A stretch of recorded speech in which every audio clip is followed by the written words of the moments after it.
Hey ChatGPT, if you were the devil, how would you destroy men in the 21st century? If I were the devil and I wanted to destroy men in the 21st century, I'd start by removing their sense of purpose. I'd make them comfortable with mediocrity. I'd drown them in distractions, video games, endless scrolling, mindless entertainment, until years slip by and they wonder why they never built anything meaningful.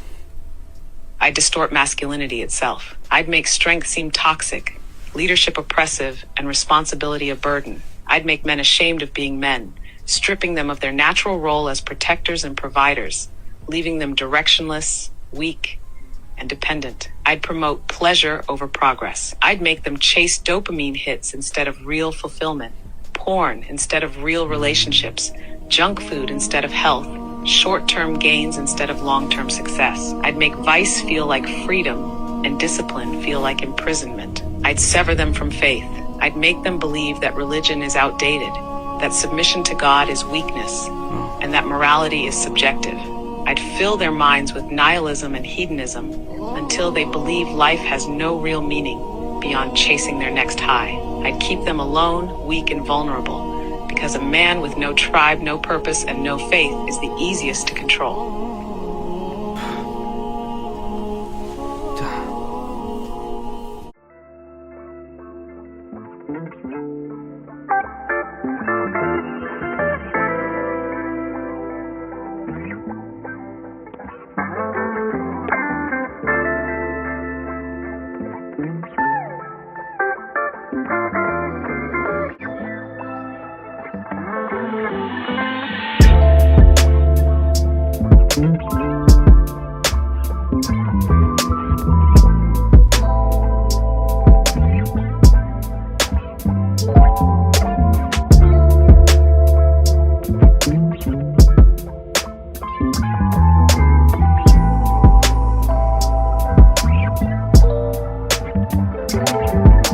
It's not just the Klaus Schwabs and the Faucis. All of them are the visible. The ones who really plan are behind the curtain. They don't want anyone to know who they are. There are dynasties that have continued since a long time. You know, some of the evidence for this has come out. I mean, for example, World War II documents, you know, after 80 years, they've released quite a bit, and you suddenly realize, hey, some of them are still now. That's right. And who are some of those people? Rockefeller, Rothschild, multinational corporations. And they tell you, it's all written, it's all laid out.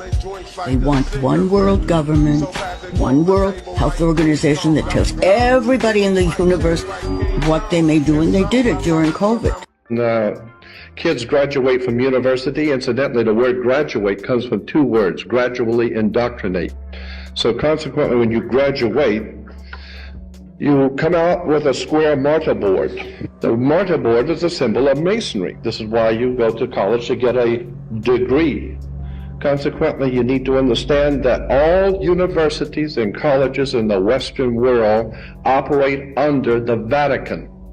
All universities and colleges. So if you want to save your money to send your kids to college, just remember you're sending them to a Jesuit, Catholic-dominated ancient Roman Empire system, whereby your children are to gradually be indoctrinated into a system of religion, politics, and theology. As far back as the 4th, 5th, and 6th century, we know that the escapades of the popes, many of them were homosexuals, most of them were murderers. They were all offsprings of bankers. The entire Vatican system was a banking system. Today's Uniform Commercial Codes based on the old Vatican canon law. So once you understand the church, government, politics are all interconnected, and the secret societies have been manipulating them all from day one. Basic New World Order and Illuminati, if you will, which is primarily run by the Rothschild family. The Rothschilds financed Stalin and the takeover of Russia, the Bolshevik Revolution in 1917. They have financed the French Revolution. They financed World War II. They financed Hitler, and they were financing the U.S. So they believe in order out of chaos. You fund both sides of a war, and whichever side wins, you got their vote. because you're their paymaster. You've given them their money. You control their financial supply, which means you can control the government. Okay? And you profit no matter what. Right. And also what happens is that the war stimulates the economy, so you get much more infrastructure and much more buildings coming out of it. That's why, for example, Ford Motor Company was building tank plants in Germany, which is why Hitler's Wehrmacht had the tanks. It was from Ford. When American bombers bombed Ford's tank plants in Germany, Ford personally repaid Hitler so he could rebuild the tank plants faster. Boeing actually was shipping, this has been documented, was shipping passenger airliners to South America, which were then sent to Africa, where they ripped the seats out and turned them into Hitler's bomber fleet. That was Boeing. These are American corporations. The whole idea of these big wars is a joke.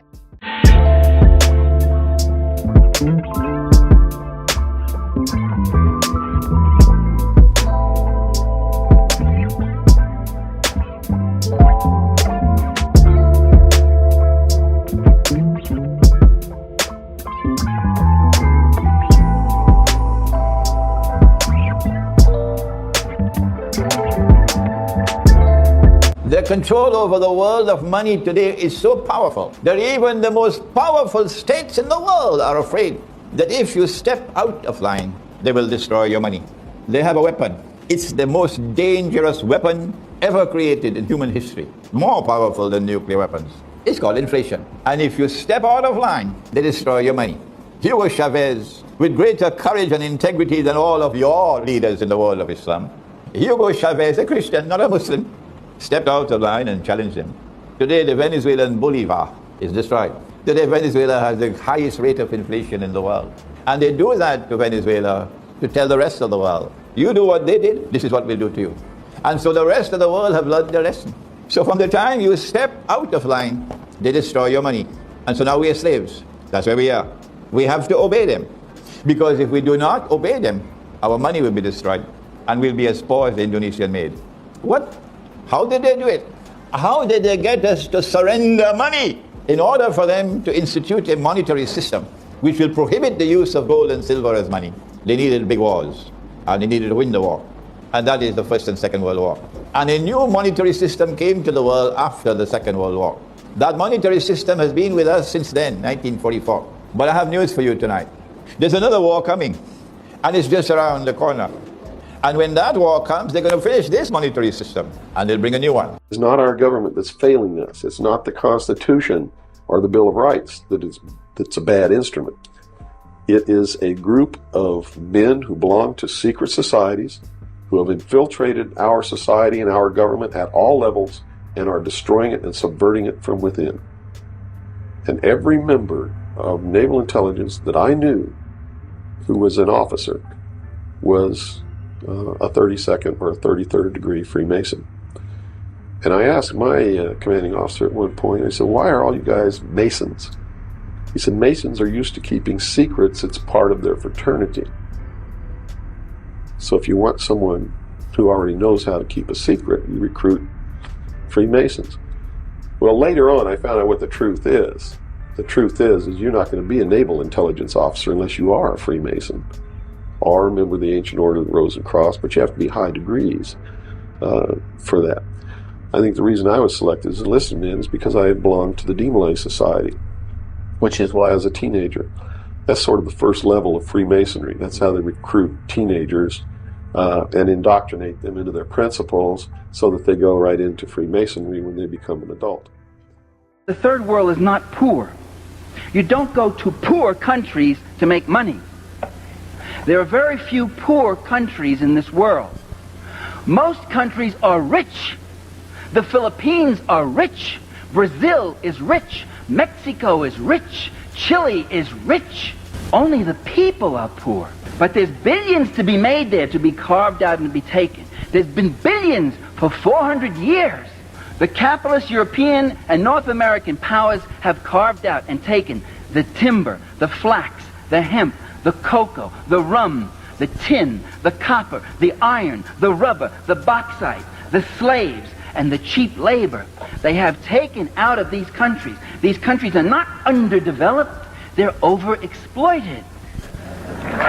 So when you get a book that's banned, that means there's something in there that you need to know. So this book is called History of Central Banking. What does Hitler, JFK, Lincoln, Gaddafi, Napoleon, Julius Caesar, Tsar Nicholas II have in common? They all tried to do state banking and they all got either killed or thrown into a war. Saddam Hussein rejected the Rothschild banking cabal.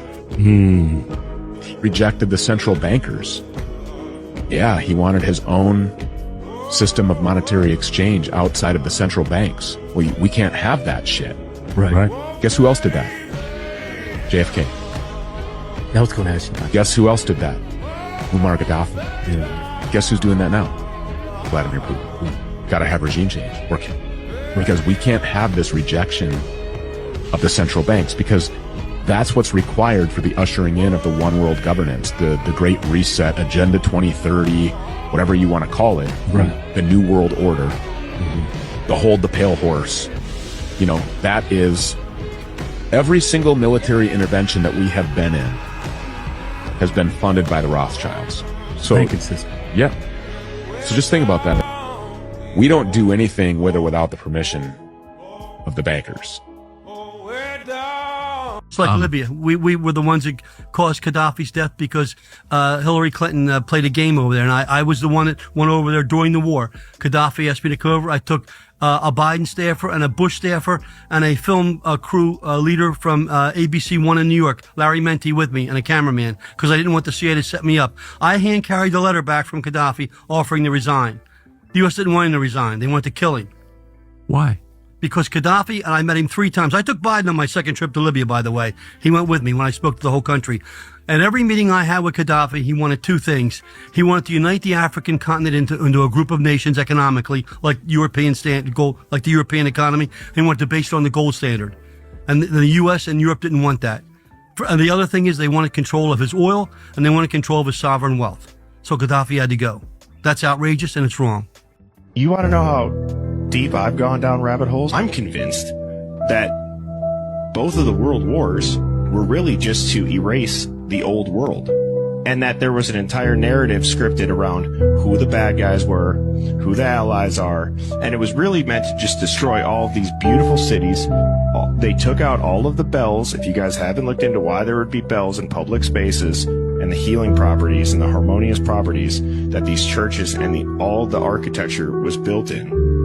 Okay, it's sacred geometry, and it's not unrealistic that they started 2 world wars and put, at the time, our best men in every single country lined up across each other because they wanted to take out the most brave and quote-unquote prestigious men. As an American Jew, I have no sympathy for Israel's policies at all. I find them abhorrent. I find them disgusting because they have prevented peace. In 2001, the so-called neocons, who are also the so-called Zionist part of the U.S. government, produced a document that called for 7 wars in the Middle East in 5 years after 2001. And those 7 wars were to take out Israel's enemies. And those 7 wars were Lebanon, Syria, Iraq, Somalia, Libya, Sudan, and Iran. And there have been 6 of those wars fought on Israel's behalf. And Israel is pushing for war with Iran. Why did the U.S. invade Iraq in 2003? Where did that war come from? You know what? It's quite surprising. That war came from Netanyahu, actually. You take out Saddam, I guarantee you that it will have enormous positive reverberations on the region. Netanyahu had, from 1995 onward, the theory that the only way we're going to get rid of Hamas and Hezbollah is by toppling the governments that support them. That's Iraq, Syria, and Iran. And the guy's nothing if not obsessive. And he's still trying to get us to fight Iran this day, this week. He's a deep, dark to tell you, because he's gotten us into endless wars, and because of the power of all of this in the U.S. politics, he's gotten his way.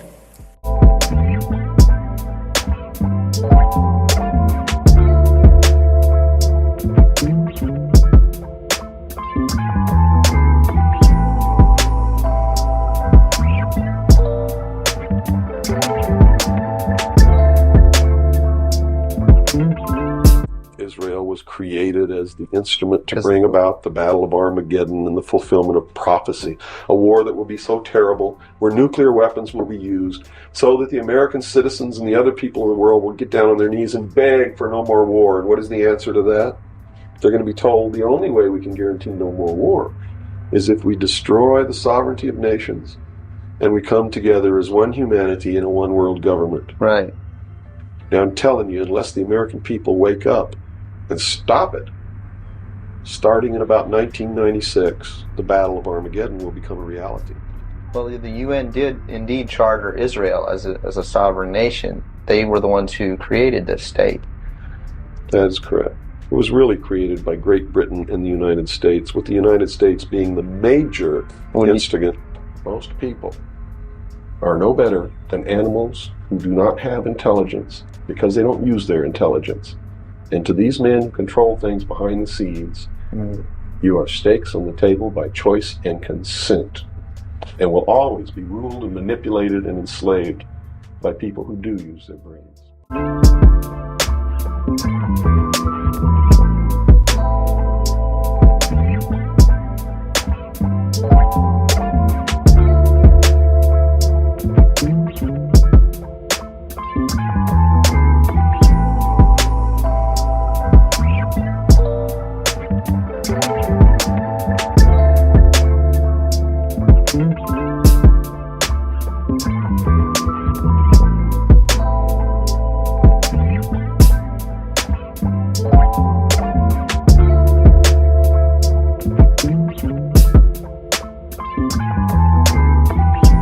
I take it you're the problem of the population explosion. We just passed the 200 million mark ourselves, as you remember, last week, and I am told that within 38 years we will have another 100 million here. And the figure for the world is roughly doubling by the end of this century, a figure approaching 7 billion in the world as a whole. Family planning, population control as a negative force. My own belief, and it's a very strong belief, is that it's just the opposite, that population stabilization means the enrichment of life for people. It means the quality of life for them can be greatly raised and improved. Or to put it in human terms, to me, the problem comes back to human dignity, to the attainment of each individual of self-fulfillment, and that those will only be fully possible if family planning is carried out on a worldwide basis. Thank you very much, Mr. Rockefeller. The negative impact of population growth on all of our planetary ecosystems is becoming appallingly evident. There will be a movement driven by big corporations to take the soul away from people, to disconnect people from the higher world. And in order to do that, we have to destroy the pineal gland in people. And I followed the research on that, and amazingly what we found, the pineal gland is the most sensitive part of our central nervous system, and is highly, highly, highly sensitive to 4 things: aluminum, glyphosate, fluoride, and Wi-Fi. And we are the only country in the world that has pushed these 4 things in the last 60 years or so on everybody growing up here. There must have been an ultra-intelligent group of scientists who have designed this protocol to fluoridate the drinking water, to put nanonized aluminum in the air, to put glyphosate in the food, and then activate it, spark it with the right frequencies. Reducing population growth, that's this big benefit. The key thing you can do to reduce population growth is actually improve health. In the developed countries, the big winners are countries that have shrinking populations. I would like to reduce the number of people on the planet because there's too many of us. When we invest in clean energy and electric vehicles and reduce population, more of our children can breathe clean air and drink clean water. The world today has 6.8 billion people. That's headed up to about 9 billion. Now, if we do a really great job on healthcare, reproductive health services, we could lower that. We're taking things that are, genetically modified organisms, and we're injecting them in little kids' arms. We just shoot them right into the vein. In the next 5 to 10 years, for the next pandemic, we'll solve all those problems. You say the next pandemic, there will be another pandemic. Absolutely. We don't know when. History teaches us that the next pandemic is a matter of when, not if. We know what's next. We're going to have another major coronavirus pandemic before the end of this decade, before 2030. If we really want to prevent the next pandemic, and there will be one, there will absolutely be an outbreak of another pandemic. It may be next year. We need more money to plan for the second pandemic. There's going to be another pandemic. I could argue in the developed countries, the big winners are countries that have shrinking populations. Okay, that's something that most people never talked about. We always used to think shrinking population is a cause for negative growth. But in my conversations with the leadership of these large developed countries that have xenophobic immigration policies, they don't allow anybody to come in, shrinking demographics, these countries will rapidly develop robotics and AI and technology. And if the promise, I didn't say it's going to happen, but if the promise of all that transforms productivity, which most of us think it will, we'll be able to elevate the standard of living of countries and the standard of living of individuals, even with shrinking populations. And so the paradigm of negative population growth is going to be changing. And the social problems that one will have in substituting humans for machines is going to be far easier in those countries that have declining populations. And so for those countries that have rising populations, the answer will be education, and so rapidly develop. For those countries that do not have a foundation of rule of law or education, they're going to be left. That's where the divide's going to get more and more extreme. And unfortunately, if you don't understand the destruction of Planned Parenthood offices, and you don't understand the wall that we're going to build on the southern border of the United States, you haven't read the book The Birth Dearth by Ben Wattenberg. Ben Wattenberg was a brilliant Jewish man who was a member of the American Enterprise Institute, and he wrote a book, the first paragraph of which says, "The main problem confronting the United States today is there aren't enough white babies being born in this country." He was an advisor to presidents of the United States. He wrote the book in 1987. He says if we don't change this and change it rapidly, white people will lose their numerical majority in this country, and this will no longer be a white man's land. Now, I'm not misrepresenting this. I'm telling you almost exactly what he says. He says there are 3 things we can do to solve this. Number 1, we could pay women to have babies, as they have been doing in Western European nations for years. Then he says, and these are his words, not mine, unfortunately, we would have to pay women of all colors to have babies, so we don't want to do that. He says the second thing we could do is increase the number of legal immigrants that are allowed into this country every year. Then once again he says, unfortunately, the vast majority of those wanting to come to this country today are people of color, so we don't want to do that. The third thing he says, and women had better pay attention to this, 60% of the fetuses that are aborted every year are white. If we could keep that 60% alive, that would solve our birth dearth. Does that sound like racism to you? Can you talk a little bit about the trauma associated with? The trauma associated with it? Yeah. One of the main traumas is it tells white people that they are superior because of the lack of melanin in their skin. And then they find out suddenly that we've got a black president. That's traumatic. That's where the trauma is. Living a lie, finding out the truth, is traumatic.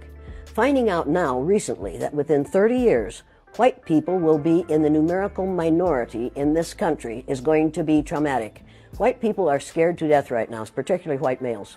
They're scared to death that they are going to lose their power in the future. And they are. But if you want to get ready for the future, if you want to be treated well in the future, treat others well in the present. What we do in the present constructs the future.